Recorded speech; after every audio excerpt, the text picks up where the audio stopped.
let's begin. Santiago, come on up. Our first guest, Santiago Arana from the agency. Good morning. Good morning. How are you? Very good. Hey guys. How are you? Sorry I'm late. So I think most of you have seen, how many have seen Santiago before? And anyone watching on Facebook Live? And the story is you came over here how long ago? 14 years ago? 14 years ago. Didn't really know English, Anyone? right? Yeah. Sleeping on relatives' Couch. Started out waiting tables. Bussing tables. Okay. And did that up in Santa Barbara area? Yes. Okay, and did that for how long?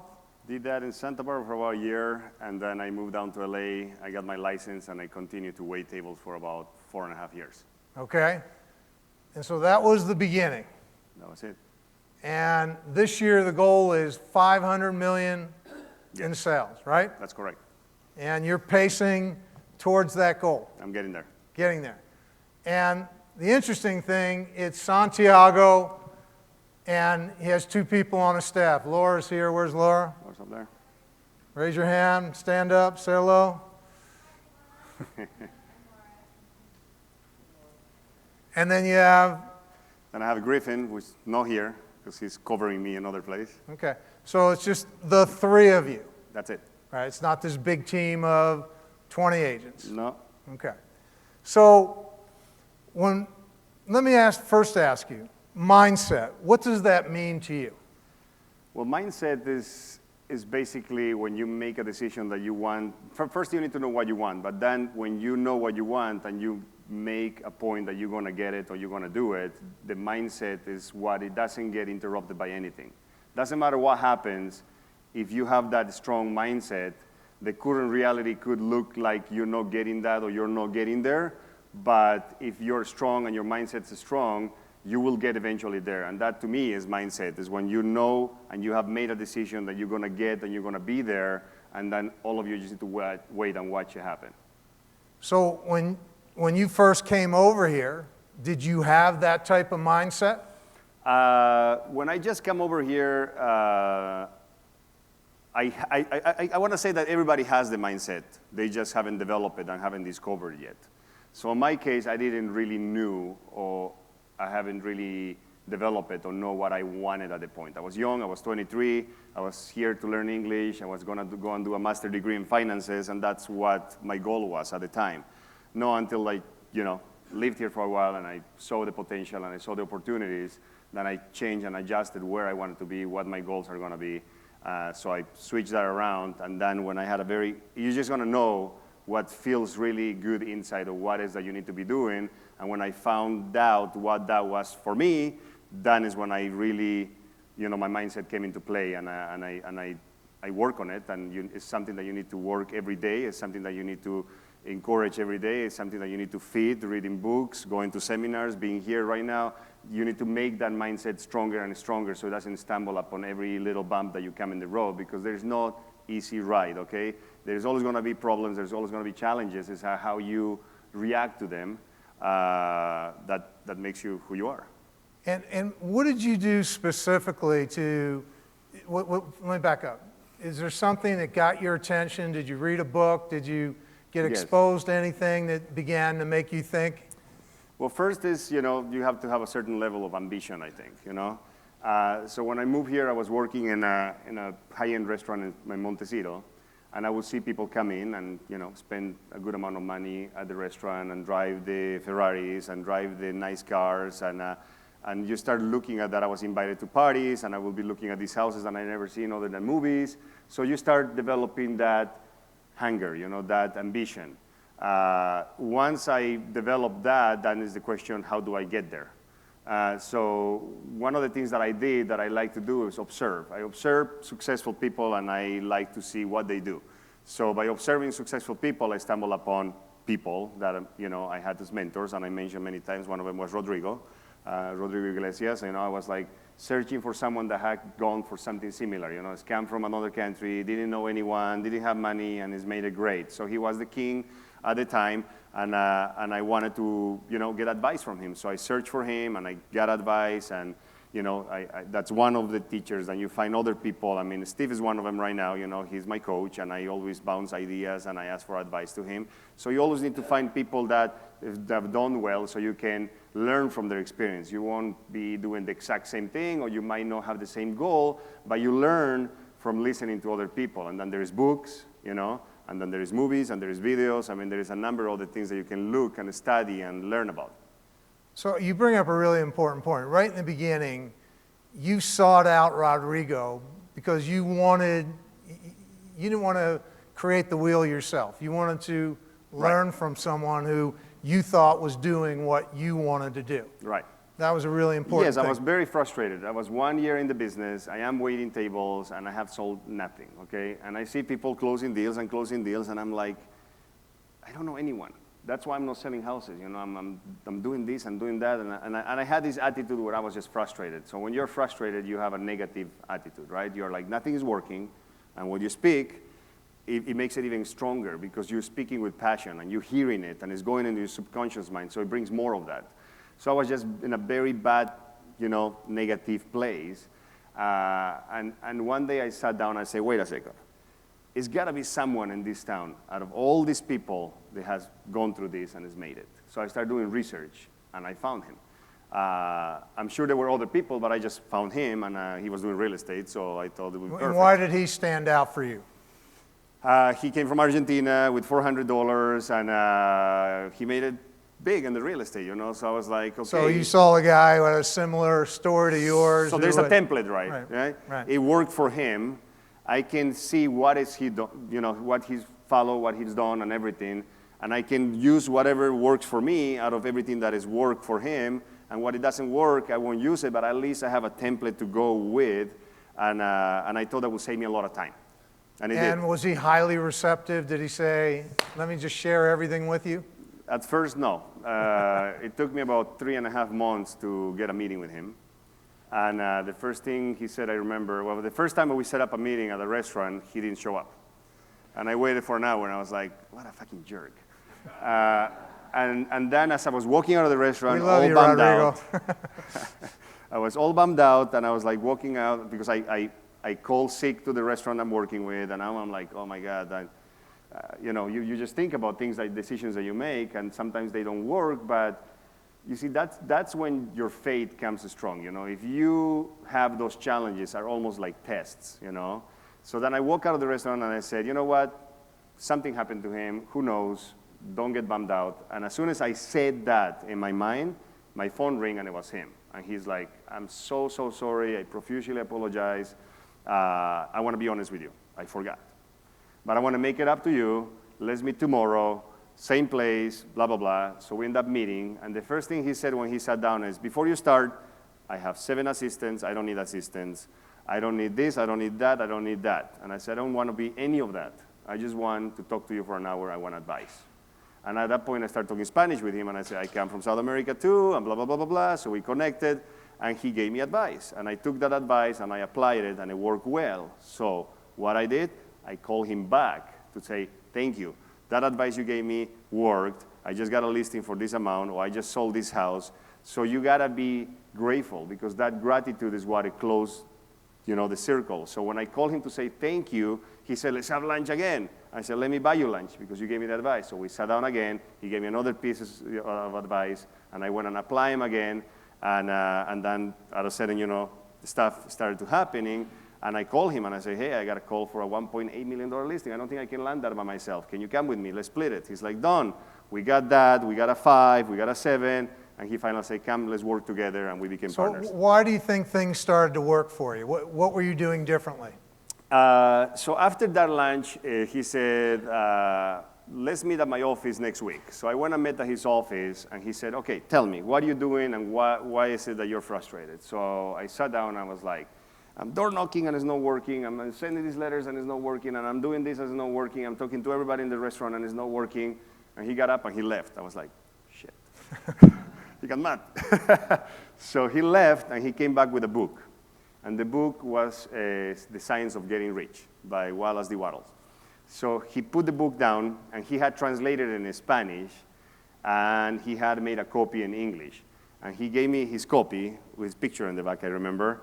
And he said, read this book, and when you're done reading this book, then we'll meet again. So I went and I read the book, and the one thing that I noticed is that my attitude was wrong. I was just focused on what was not working, as opposed to what works. And he found a way how to tell me that without telling me, by giving me a book. So I read the book, and I realized that I need to change this. So after I read the book, I started opening myself to that way of thinking. And then I remember a month later. When you say open your way to that way of thinking, yes, be a little more specific. The way of thinking of stop focusing on what's not working and focus on what's working. Stop talking about what's not working and start talking about what is working. So when you do that, you direct your attention to what you should be putting your attention, right? And everybody knows, you know, where energy go, where focus goes, energy flows, right? Is that Tony Robbins? Right. Right.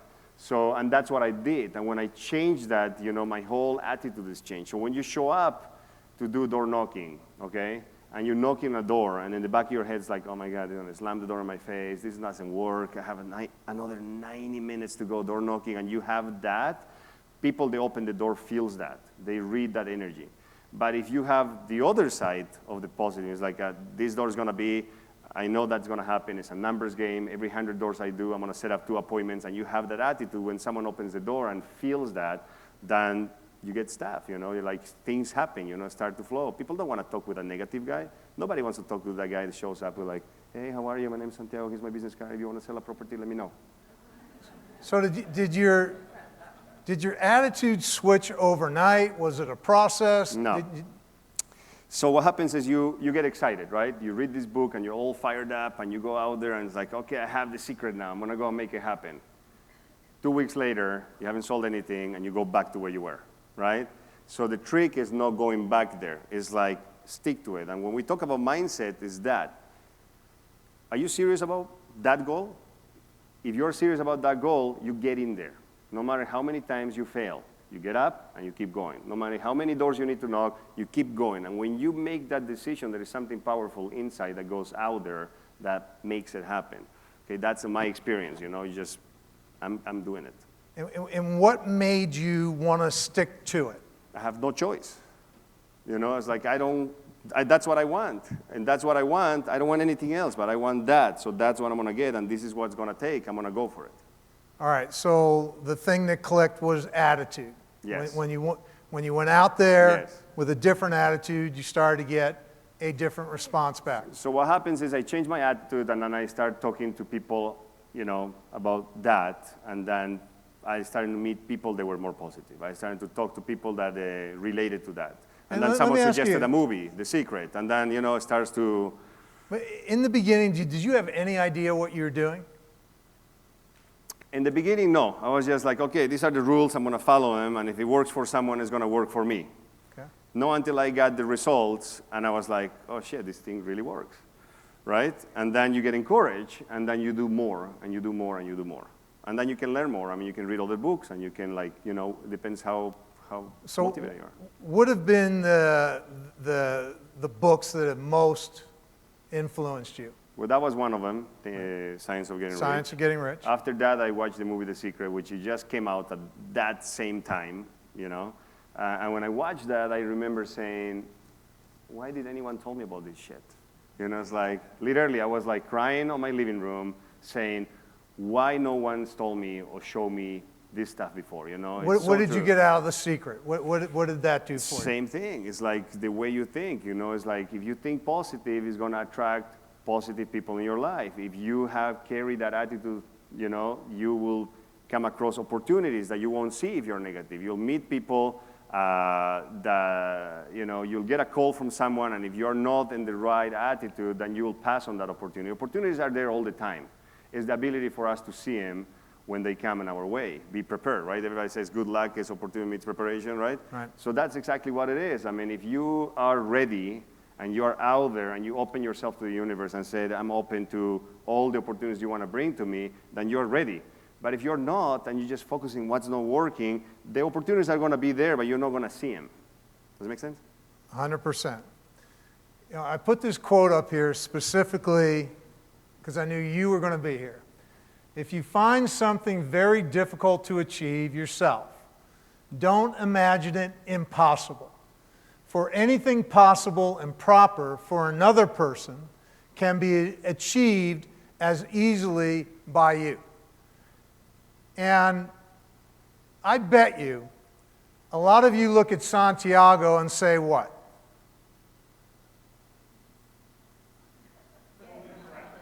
I bet you're like, well, he's Santiago. He can do that. Yes or no? And somehow he can, but you can't.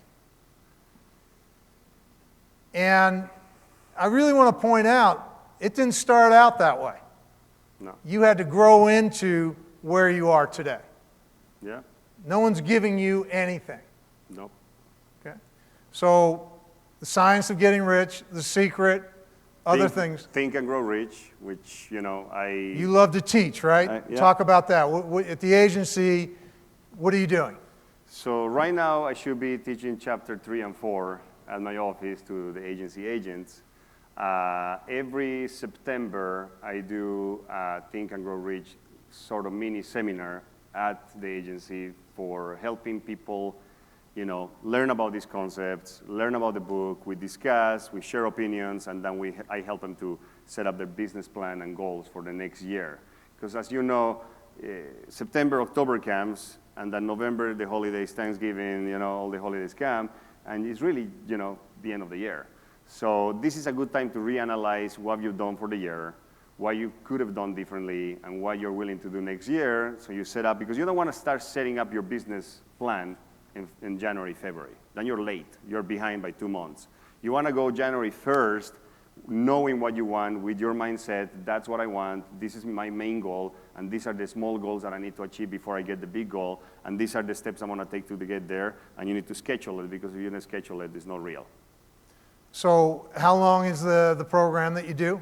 It depends. Sometimes 7, 8 weeks. And what is your experience of that program? What's that like for you to teach it, and what do you see people getting out of it? Yeah, so, you know, it's great because a lot of people keep coming back, you know, for second, third, fourth time.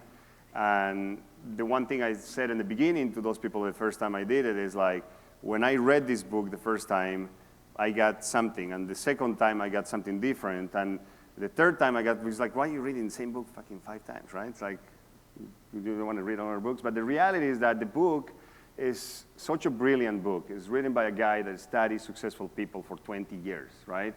So there's information in there that you might not be prepared today, but you'll be prepared next year. So for me, every time I read it, I find something that I didn't realize. I mean, yes, I do the things, I read the things that I know and I do already, but I always find something new. I was like, oh, I didn't catch that last time I read it, neither the year before. So, but it's not the book. The book doesn't change. It's you. You change, you mature, you change your way of thinking, you change your attitude, you are ready for a new message, okay? So by doing this, people have experienced that.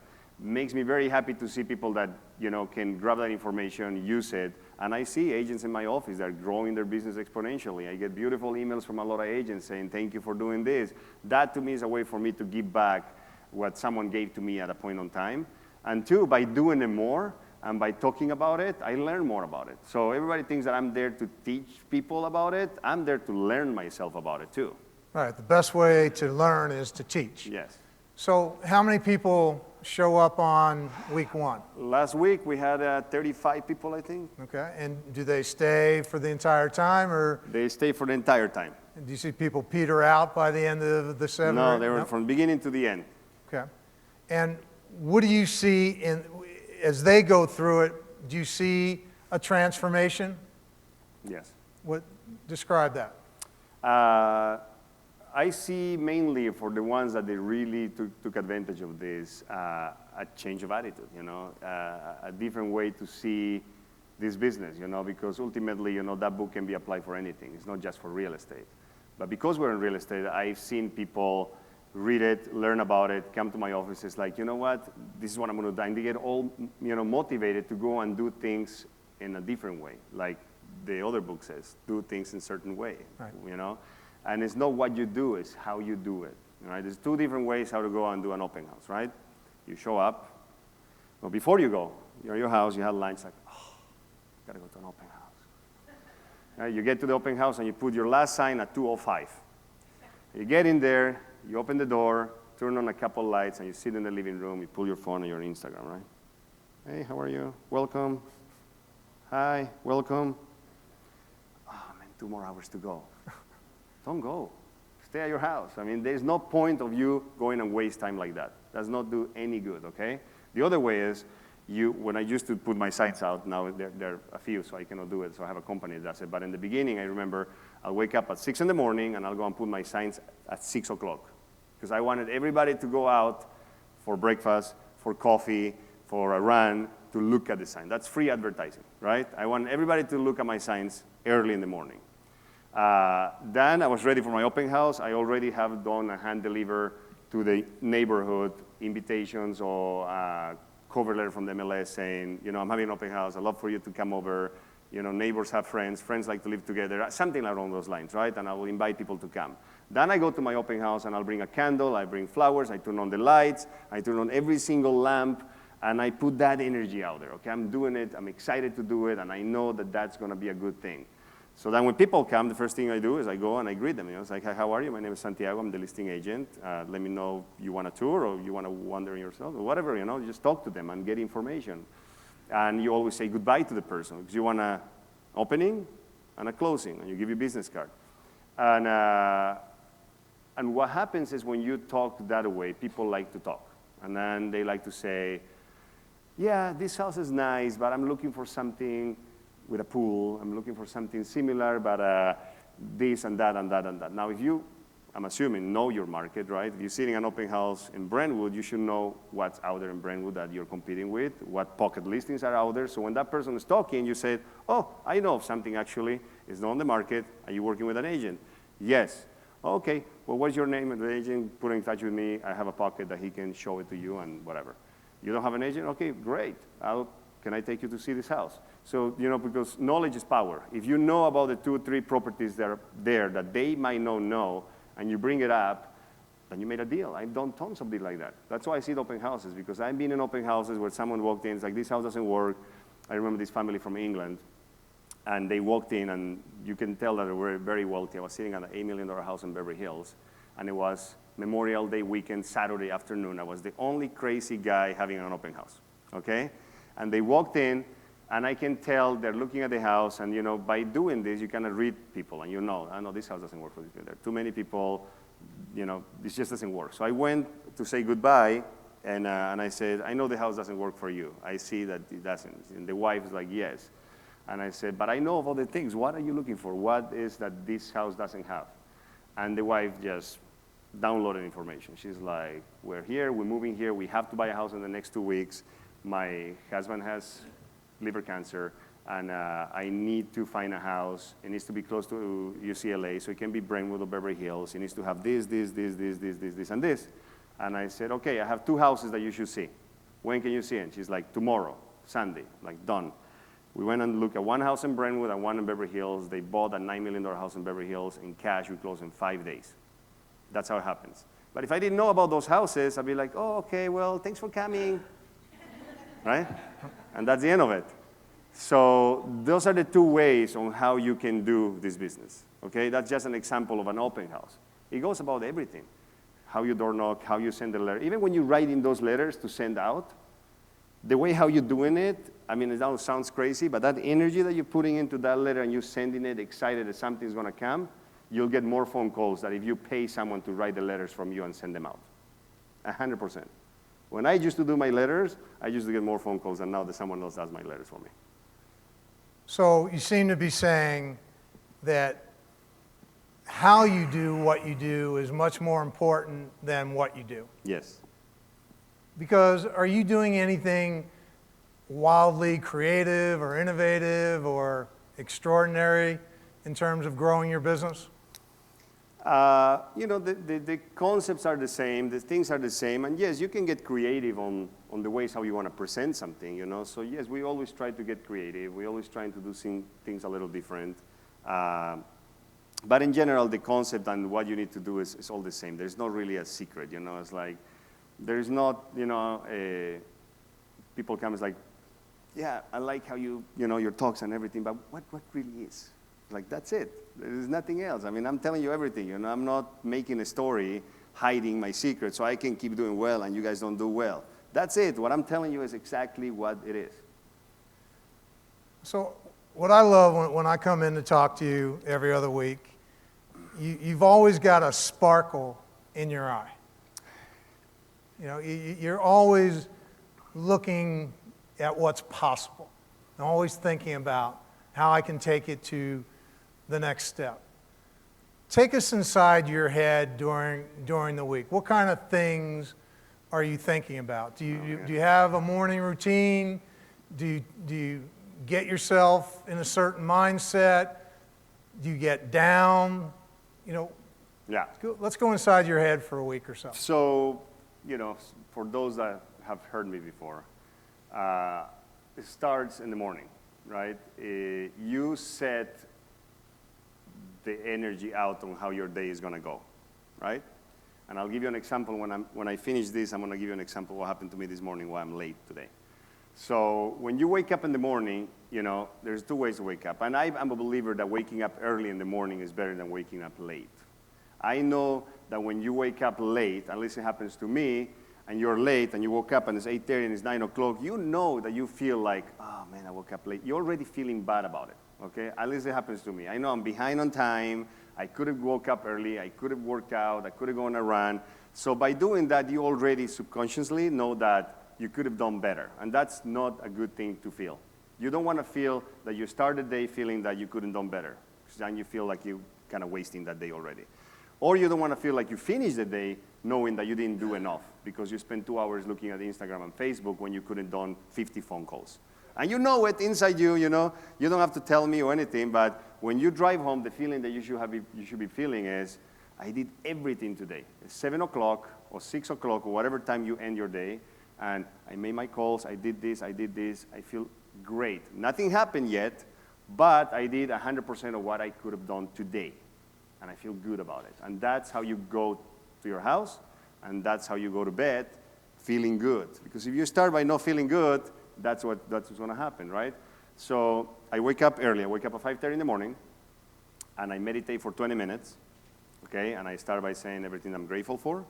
And I do 10 minutes of grateful for my family, for my kids, for this, for that, for everything that I'm grateful, and it puts me in a really good mood and a good state of mind. And then after that, I visualize. I visualize where I'm going to be in 2 years, when I'm going to be, whatever I feel like visualizing at the moment. And the nights, I do the same visualization, which is when I'm going to be when I'm turning 40 now. That has been, oh my God, I can't believe I've been doing this visualization for almost 10 years, the same almost every night, and it's getting there. I have 3 years left to go, and I always imagine the same thing, where I'm going to be, who I'm going to be eating, how I'm going to be celebrating that birthday, how I'm going to feel. I feel successful. What do I have? Where I am? I'm healthy. All those things. Do that at night. So but in the morning... You do this multiple times every week? I do this every day. Every day? Almost every day. All right. Yeah, there's times that you're traveling or something I can't, but... So you're trying to bring the future into the present moment. You're trying to make that yours now. Yes. Okay. So that's how I start. And then I go to the gym and I work out 1 hour, and while I'm working out, I listen to some sort of like great book, audiobook. So I'm killing 2 birds with 1 shot. I'm exercising and I'm learning, right? So all that puts me in a state of mind that I'm doing already 100% of what I could have done with my time. So by the time I get out of the gym at 7 o'clock and I go and have breakfast with my kids, I'm already ahead of the game of most people. Take them to school and I'm ready to go, and by the time I'm ready to go, I had a few phone calls already, I respond to a few emails, and then I just go with my day. And the days are days in a real estate life, right? Shit happens, and then when shit happens, it's like, what do you do with it? Because the situation is just a situation. You can make it worse or you can make it better. And do I get upset? Yes, I get upset. You can ask Laura. Sometimes I come back and I can't believe this guy did this to me. It's like, can you believe it? But how quick do I get over it? 2 minutes, done, next. What's next? This happened, I don't remember already, okay? But I didn't do that before. It took me 6 years to be able to do that, okay? Like this morning, for example. I woke up, and on Fridays, I don't go to the gym, but I go to the beach, right? I do my run 1 hour on the ocean, and then I jump in the cold water, whether it's winter or summer. I don't care. I just jump in it. And the reason why I jump in the water is because I command my mind and my body to do it. I'm the boss. I say what you're going to do. It's cold. Yes, I know it's cold. Doesn't feel good. I know it doesn't feel good. But it's going to feel great when you come out and you know that you did it. And that's why I do it, okay? There's an under message in there. So I do that on Fridays, like today. I came out. I'm feeling great. I go to my house. My wife and my kids are making breakfast. We're all having a great time. They all leave. And I'm like, okay, I have perfect time for my shake. I make my shake. And a client calls me and says, hey, how are you? There is a property that an agent presented to us. And I have my shake there, and I have my earpiece, and I'm like moving stuff, and I'm doing this. And when I'm not talking and I'm being like, the conversation that I'm going to tell you right now, what he's telling me, and I'm not altered, everything works well. I grab the thing, and I drink it, and I move, and I know where my vitamins is and everything. So he goes, there's a property that an agent presented to us, and we want to bring you in because you are the expert of the area. So we want you to work with him, and the property is in this address. And I'm like, do you know it? I'm like, yes, I know it. It's the property they presented to you a year ago. You remember? And he goes, oh, yeah. And I'm like, okay, so yes, I know the property. So we talk a little about it, and I just, get a little annoyed by it, right? And I get annoyed by it, and instead of letting it go really quick, I turn around, and my whole I have a big shake, okay? And it's got protein, fruit, greens. The whole thing goes everywhere in my kitchen, in my pants, everywhere. I'm like, So before, I used to get really upset. I'll be so mad. I'll hang up the phone. I will and clean it. I wouldn't make it here today, okay? But what I did, it's like, whatever. It's just a shake. I keep talking to the guy as I'm cleaning the whole thing. And I said, listen, there's two sides of this. One, thank you so much for thinking of me as the expert of the area and wanting to invite me to join this with this other agent, okay? There's the other side. It's like, thank you for inviting me on a deal that I brought to you a year ago. So what you want to do about it, or what the right thing to do about it, I'll leave it up to you. I'm grateful either way. So I hang up, and I email Steve, like, sorry, I'm going to be there in 20 minutes. Jump in the shower. It's over. Nothing happened.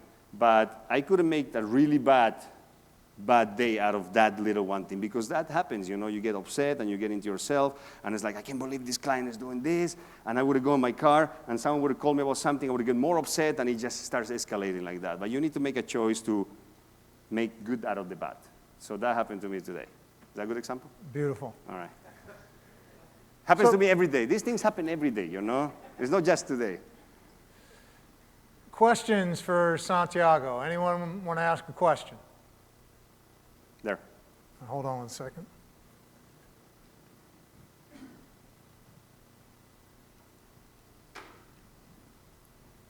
Come on up.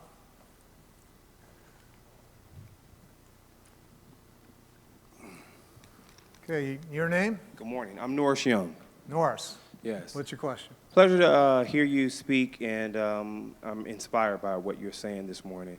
I have a question about individuality when it comes to real estate. I'm extremely new. I come from property management, and I am questioning about your individuality when you walk into the structure of the office in terms of how you present yourself. Like, I like the way you present yourself because it really speaks to me, because I have a casualness about me.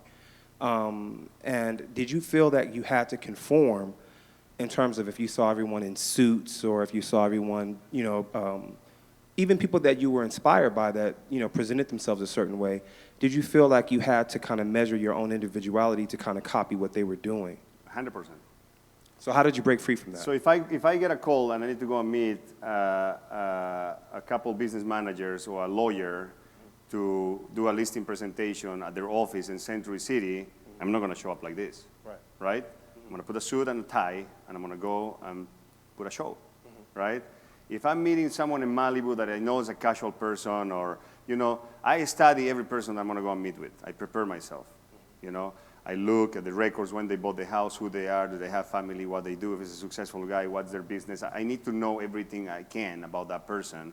Therefore, I'm going to dress apart. Does that make sense? Yes. Okay, thank you. Does that answer your question?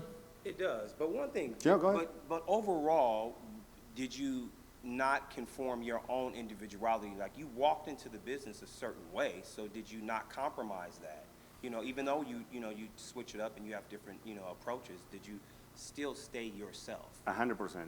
I mean, you still can wear a suit that you like, Yes. that you feel good about it. You know, maybe I like a pink tie, right? Got it. So you make it your own, but you're still going along the lines of what it is, right? Does it make sense? It makes I just want to make sure that I answer your question. It makes perfect You don't need to change your taste of who you are to make someone happy, because then you are not happy and then you're not going to be yourself. You need to feel good about it, okay? If you dress in that way and you go in there, yes, you're going to be with a suit, so everybody's going to notice that, but maybe you like your calf links. Maybe you like, there's some people in the business like to use a bow tie instead of the regular tie. I mean, I don't know. Put your own touch on it, so yes, you are you. You know, you're not changing your originality, right? You keep being you, but, don't show up with shorts, right? Yeah. Okay, Thank you so much. sure. Got it. Other questions for Santiago?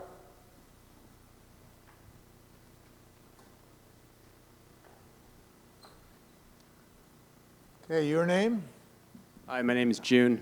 are At you? the end, when you said, when you got that phone call and you're like, hey, there's two ways of doing it, I didn't catch which way did you go about. Did you go, hey, this is the property I showed you a year ago, or did you go with the other way? I say both. Well, first, Oh, you did tell them both. first they asked me if I knew about the property and if I Right. thought it was a good deal. Yeah. And I said, I know about the property. I showed it to you a year ago. Uh-huh. You remember? And they were like, oh, yeah. So, the thing is, like, there's not a deal yet. Right. So it's good to put it out there, but you don't want to get in an argument of who's going to make the money for something that, we don't have a cow, you don't want to drink the milk yet, right? Right. So first, I want to make him aware that I brought him in. Right. And then I want to also make him aware that I'm grateful. I'll do the deal with the other agent.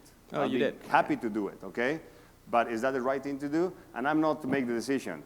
They are the client. I just put the ball on their court. So how did you close it up? You go, thank I you so said, much. there's two ways of this deal. One is, I see. thank you so much for letting me part of it. I'll work with that agent that brought you such a cool deal. Gotcha. The other one is, thank you for letting me into the deal that I brought you a year ago. Right, right. A little So comedy. what you guys want to do, I'm good either way. Gotcha. I wasn't clear if you were telling us that that's the two options. No, we that's could what I be, told but them. you actually just said it Yeah. to him directly. That's awesome. The other thing that I wanted to ask is when you sat down with Rodrigo, right? Yes. And you had that 1 hour. What were the top questions you asked him? Oh, God, I don't remember at the time.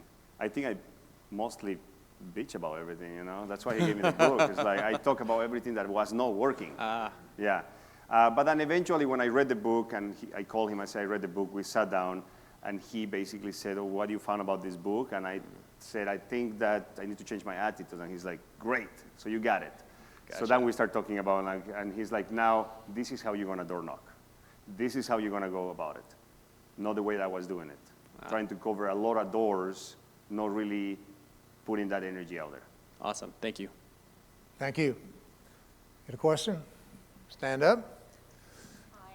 Your Hi. name is? Hi, my name is Patricia. So I'm from Brazil. I'm learning English, and I would like I'd like to know if you have some advice about how I can hold my anxiety, because I'm so anxious about learning the language, and I'm going to real estate class, and I'm like, I want to do everything on the same time. Do you and hang out with Brazilians? No. No? No, Good. and I have a Brazilian friend, but I don't like speaking Portuguese because it's so hard Well, for that's me. the problem. I mean, I don't want you to stop being friends with your friends, but the reality is that if you want to learn the language faster, that's what I did. I did not speak with anyone in Spanish for like 4 months, right? Yeah. So you need to take those kind of drastic, it's not forever. It's Yeah, just I a know. period of time. So that's why I asked you that first. Don't speak Portuguese. Eu falo português. Oh, that's cool. Don't speak Portuguese. Speak English. read books in English, because reading gets you to see how the words are. I'm only telling you things that help me. Read books, watch movies, listen to the songs, and there's so many songs that I used to like back in Bolivia that I sang it and whatever, and now that I understand, I'm like, oh, maybe I shouldn't sing that. Yeah. Right? So yeah, I'm doing everything at the same time, Good. actually. And when I need to talk and express myself, sometimes the words. I get it. And I'm thinking, I put my goal to get my license until by December. So I'm anxious because the opportunity is coming. I'm coming here every month. I'm meeting people. What are you anxious about? About if you talk in English So sufficient. you're anticipating something bad is going to happen. Not bad, but I see very good things. But I'm anxious to talk English better. You talk English. It'll happen. You're doing it talking right English. now. And I love speak, so for me it's so hard. I know Did where you you have are. I'll tell you the way I anxiety? felt, okay? I felt in the beginning that people wouldn't do business with me because I don't speak great English. And I still don't. But the reality is, like, people don't really care as much for you to speak a perfect English. We live in a melting pot here in LA where a lot of my clients speak worse than me, okay? I am like, oh my God. And but seriously, I used to talk to my wife, and she used to be like, you need to make sure that your emails are, checked by your assistant, or I can check them before you send. And I'm like, sometimes I need to just send an email. So I remember coming back home and be like, look at this email from one of my biggest clients. And she's like, oh my God, they don't, okay? So don't be afraid of that. It happened to me. I had that fear, but I get over it really quick because that won't stop you from doing business. People want to do business because that energy you put out there, what you want, what you can do for them, not because you spell one word wrong. I need to explain to them, it's like everything in the documents and everything is going to get checked by someone in my office to make sure it's right. I'm a salesperson. I do bring people, get them to fall in love with your house, and I don't need to speak perfect English for that. The accent, actually, a lot of people told me that I fake my accent. That's why I do so much business. It helps, okay? And I would say to you that having an accent is an advantage in many cases because people enjoy listening to that. And what you think might be a disadvantage can actually be an advantage. And like Santiago talked about in the beginning, you've got to change your attitude about it. Your accent is your accent, and you can work on it. However, look at it as an opportunity. No, I am very excited and And so the happy. test, don't be scared of the test, because I remember when I studied for the test, I studied with a translating dictionary. That's how I went to take my test. Okay, I was reading and I was like, Yeah, it took me a I'm long doing time, okay? And when I was driving there, when I went to school, I met this guy that I'm really good friends with now. This American guy from Orlando, Florida, that was gonna move here and ended up moving back there. But we became really good friends, and I remember he had a Mini Cooper, and he picked me up because I didn't have a car. And we finally go into our exam, the state exam at Downtown Convention Center. And we start I'm like, can you test me? Can we talk about it? And he's like, yeah. So we start asking questions or whatever. And I look at him, I'm like, what is landfill? And he says, I look at you, and I was like, there's no way this guy is gonna pass the test. Driving to the test, I didn't know what landfill was, okay? And I passed the test. So, don't be discouraged by that. No, I am Buddhist, so I'm very positive, and actually, I can see good things, and then this makes me feel nervous, and I want to do, But in my mind, it's done. I passed in the test. I'm That's doing the my attitude. best, so yeah. That's it. Thank you so much. Thank you. Good. Laura, come here. Come on out here. Sorry. Thank you. All right, so you started working with Santiago when? So, I started the agency about 3 years ago. I was a marketing coordinator there, and then I transitioned to office administrator for our West Side offices. And then I started working with Santiago in January. So I've almost a year now. And so you see him in action Yeah. every day. Every day. How would you describe him to people? Super positive, just really, really positive. Works really hard. yeah, just has great attitude. And like he said, if there's anything that, like a hiccup in a deal or anything, he shakes it off, we deal with it, and just moves on, So. What have you learned from him specifically? Oh, a ton of things. Just dealing with clients and with open houses and, anything like that. I'm just more, I guess, more open or outgoing about it or more positive, and, you just have to think positively. How would you describe his mindset? Very positive. Yeah, that's the thing that comes to mind. When I think about Santiago, I think about his energy and his vibe and being positive and being very, very motivated. And how do you see that impacting other people? You see him communicating with people? Yeah, it's very inspiring, and people. It really attracts people, so people like to be around him and want to learn from him, and So. Thank you. You're welcome. Thank you. Thank you. Other questions for Santiago?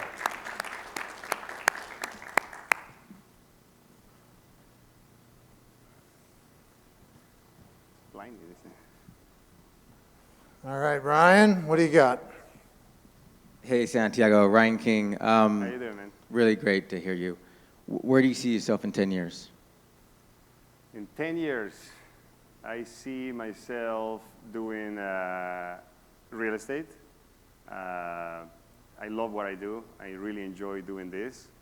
I do own several businesses now. I own a development company too that I want to work on getting it to a different level. I see myself owning a lot of income properties and doing commercial real estate too. I see myself, I want to put together not a university, but a educational program for young adults, for kids that go into high school, where I can basically teach them about the things that I wish someone would have told me before, about all these books, about all this knowledge, because I think that when you're in high school, you really don't know what you want. When you go to college, you think that you know what you want, but you don't. So I think I can save a lot of time if I can introduce to these concepts to people when they're ready to do it. And there's a lot of stuff in the school that gets taught in high school and in college that you're never going to use. It's a lot of waste of time in there. They fill up those times so they can charge more years for that education. I want to teach people about nutrition. I want to teach about overall how to be better. But I don't want to do it to the adults. I like to do it in an early stage. That's something that I'm passionate about, and I'm working already on how I'm going to put that together. So for now, that's where I see myself. I see myself having a couple young, amazing boys, staying with my wife, married, having this amazing life, and providing to my family and to whoever I can to help them, whether it's financially or, being able to inspire them. Thank you. Anyone else? Any other questions, Santiago?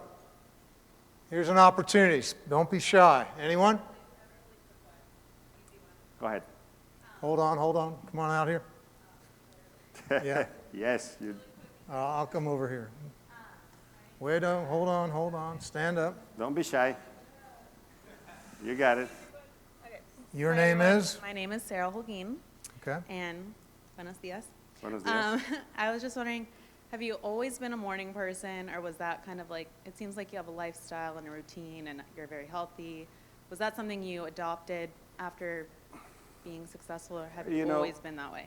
I've done different things at different stages. I've never been a late person. I never like to, I have too much energy. I used to, my family used to tell me, do you ever sleep? We're siesta time, and in South America, everybody after lunch goes sleep. And I'll be calling everybody and be like, let's do something, let's go out, whatever. And my aunt one day was like, go and sleep siesta. Why you always so much energy, rest. I'm like, what a waste of time, So I've never been like the sleepy kind of guy. But, I used to work out at night because I liked that the gym was empty. And I like to think about it. It was a nice, go in the steam afterwards at 10 o'clock and then go to bed and wake up, maybe at 8.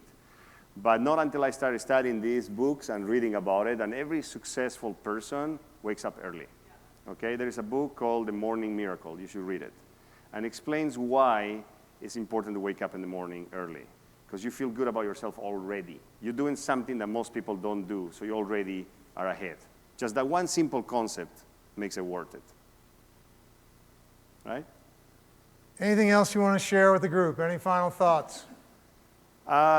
You know, just, you know, every time I come here, I see you guys, some of you guys keep coming back, and like, you know, Brasilera over there has these little things. Like, don't get hung up in the small stuff that is not important. Just keep going. Focus on what you want, and just go ahead and do it. And don't get disappointed. Don't get bummed out by one thing not happening, one other thing not happening. Sometimes doors closes because those doors weren't good doors that led you to a good place. And sometimes there is a bigger thing out there that is protecting you without you knowing it. So learn how to accept that. Learn how to go with the flow of the universe, and just, you know, have that attitude, and you'll see great things happening to you. Let me ask one other thing. Fear. Is fear a factor in your life? Is fear something you deal with? Yes. Does fear get in your way? Every day. Talk about love that it. a little bit. I used to hate fear, okay? I used to be so afraid of things, you know? I used to be like so concerned, what if I don't make it? What if, you know, I get to a certain age and I haven't made enough money, and who's gonna take care of me? I used to hate that, but one day I learned that I attack fear now.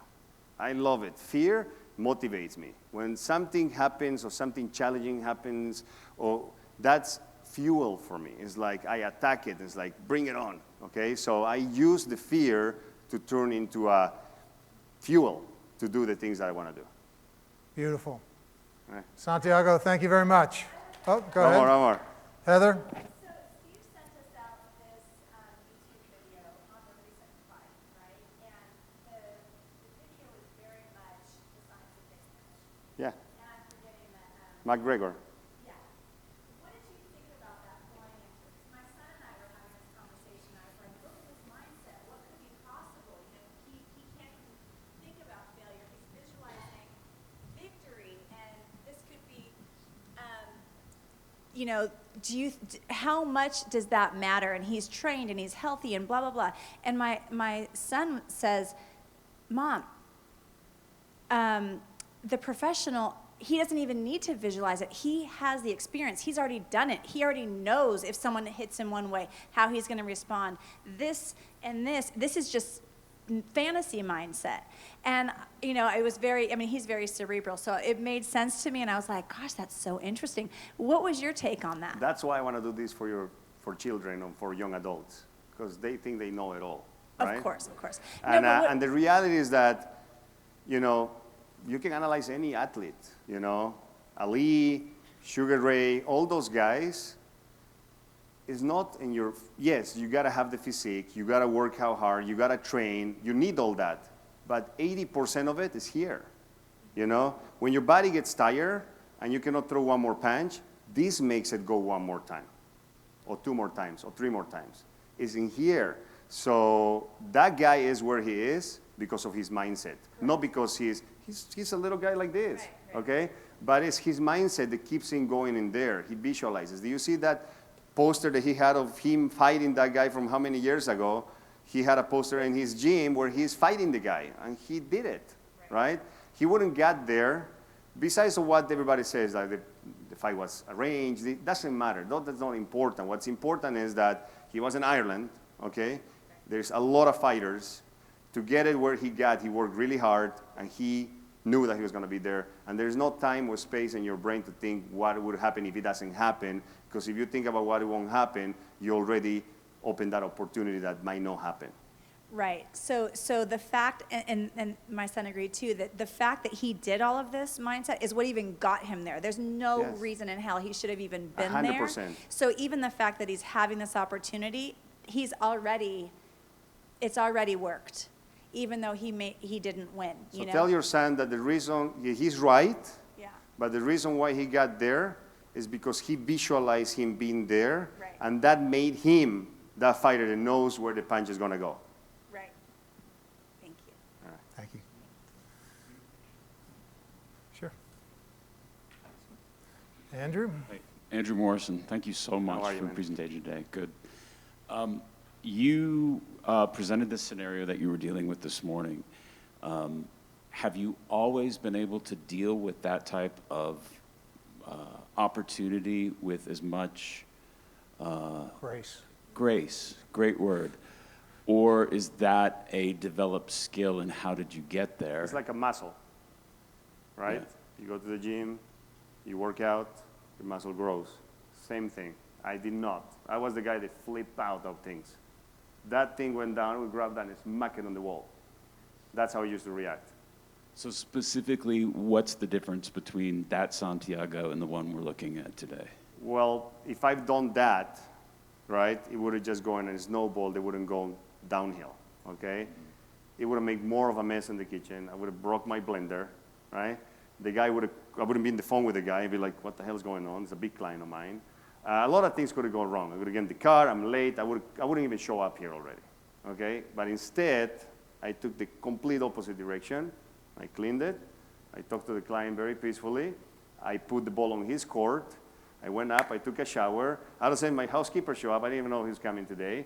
She helped me clean the whole thing. I got in the shower. I was a little behind on the schedule, but it's all good.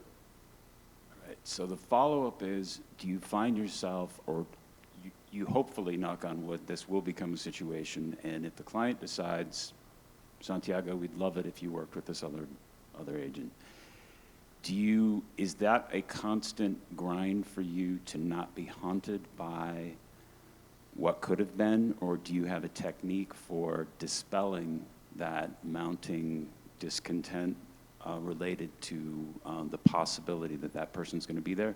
Or is it just fantasy at this point and you don't need to deal with it until it becomes your reality?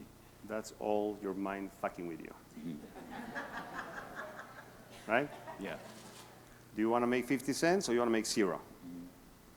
Right? Yes. The third thing is that he needs to give it to me because I present the deal to him, right? Well, not a fair world. This is real estate.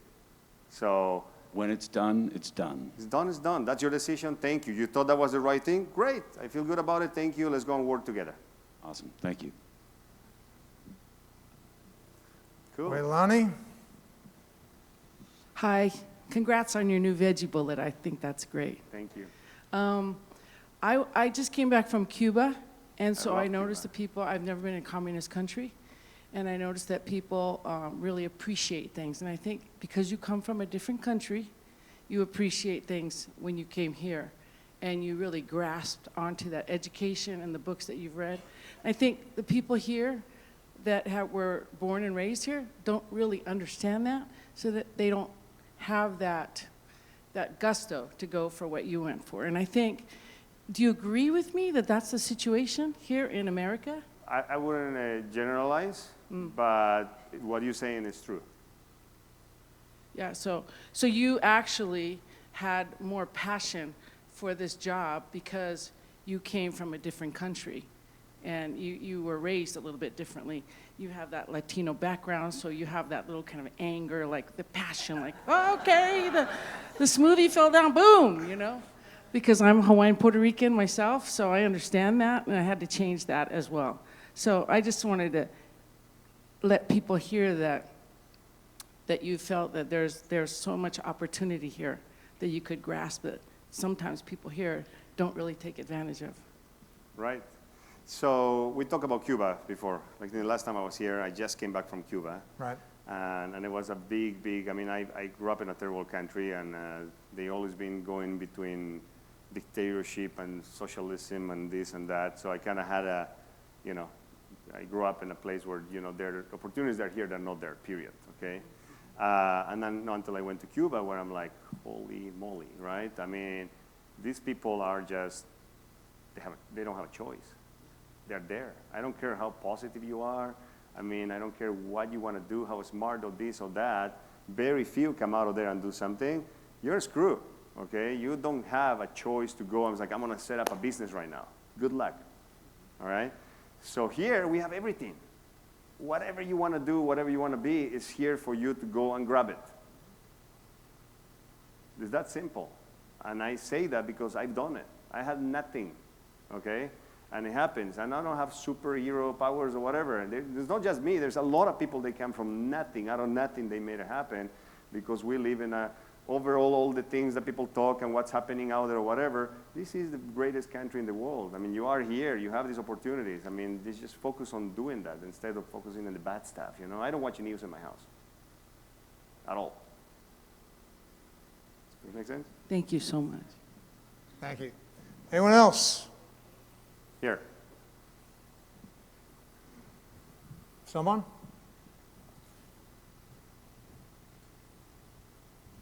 Jasmine, go ahead.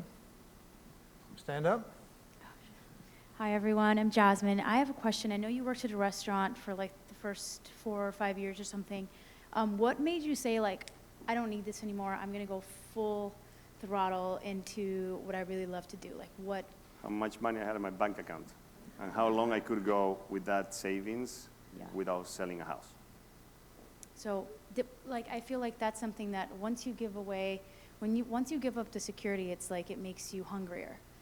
And it goes deeper than that, okay? I'll tell you what happened. Do you have a time? Yeah. Like 5 minutes? Yeah.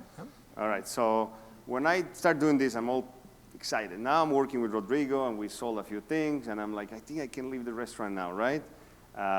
And he says, yeah, I think you're good. So I dropped the restaurant, and I'm like a full-time realtor. Yes, no more restaurant, no more apron. I feel great.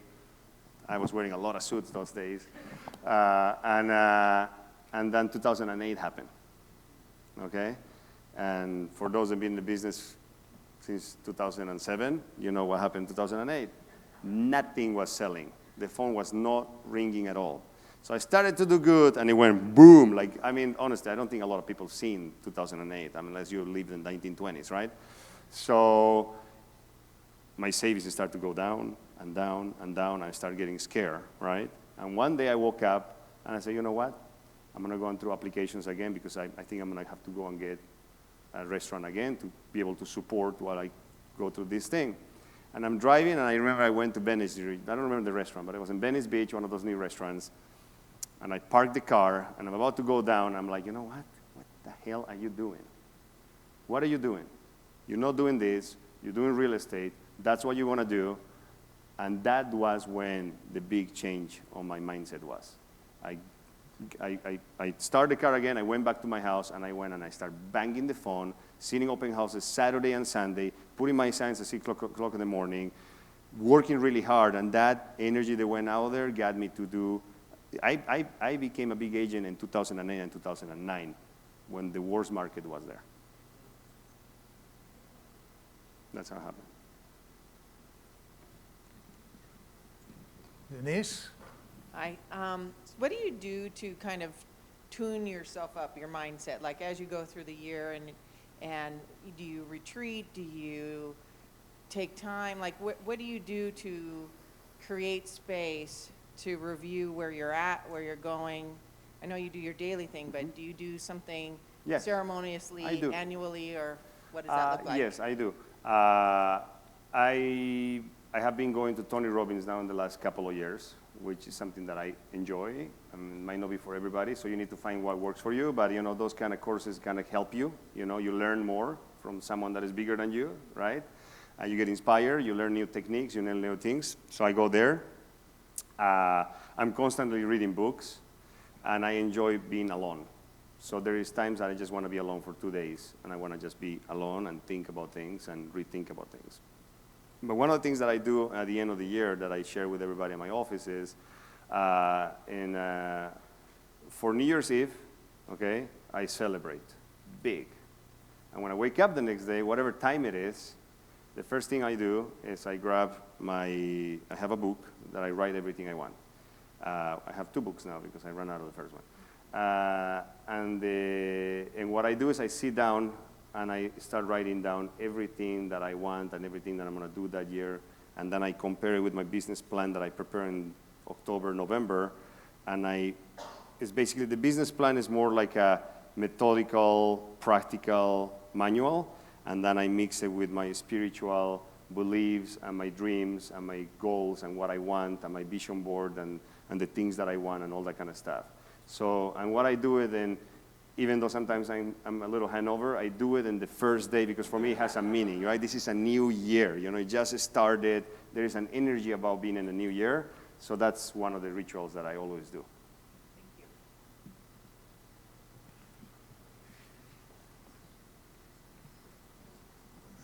Leanne, what's up?